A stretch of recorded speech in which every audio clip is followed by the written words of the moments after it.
بسم اللہ الرحمن الرحیم۔ اہلیان وطن السلام علیکم۔ آج میں اپنے پیارے صوبہ سندھ کی گورننس کے سفر میں ایک اہم سنگ میل پر بات کرنا چاہتا ہوں۔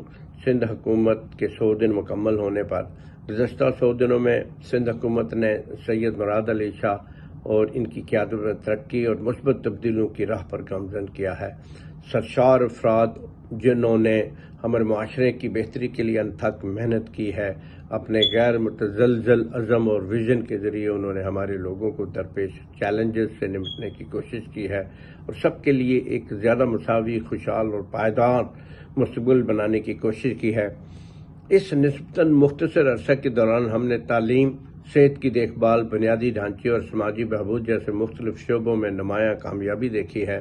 تعلیم کے معیار کو بہتر بنانے، صحت کی دیکھ بھال کی خدمات کو بڑھانے، بنیادی ڈھانچے کو اپ گریڈ کرنے اور معاشرے کے سب سے زیادہ کمزور افراد کی مدد کے لیے اقدامات شروع کیے گئے ہیں۔ ان کوششوں نے نہ صرف ہمارے شہریوں کی زندگیوں میں بہتری لانی ہے بلکہ آنے والے دنوں میں مسلسل ترقی اور خوشحالی کی مضبوط بنیاد بھی رکھی ہے۔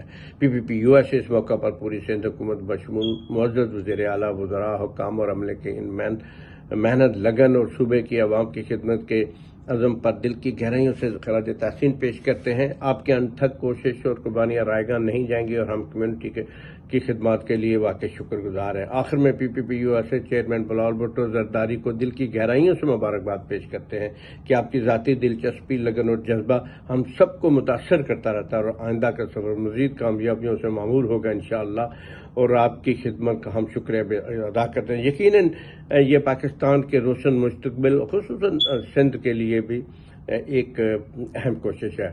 یہ تو اچھی رائے تھی، اچھی باتیں تھی، لیکن جب مادر وطن زخمی ہے، اس کا زخم رچ رہا ہے، تو سندھ کے عوام بھی تو متاثر ہوئے بغیر نہیں رہ سکتے۔ سندھ میں بہت سارے مسائل ہیں، بہت سارے ایشو ہیں جو حل طلب ہے، ان کو حل کرنے کی ضرورت ہے، لیکن ہمیں یقین ہے کہ چیئرمین بلال بھٹو زرداری کی ذاتی دلچسپی کی وجہ سے نہ صرف پاکستان، دیگر صوبے بھی اس سے استفادہ حاصل کریں گے۔ اللہ تعالی ہم سب کا حامی و ناصر۔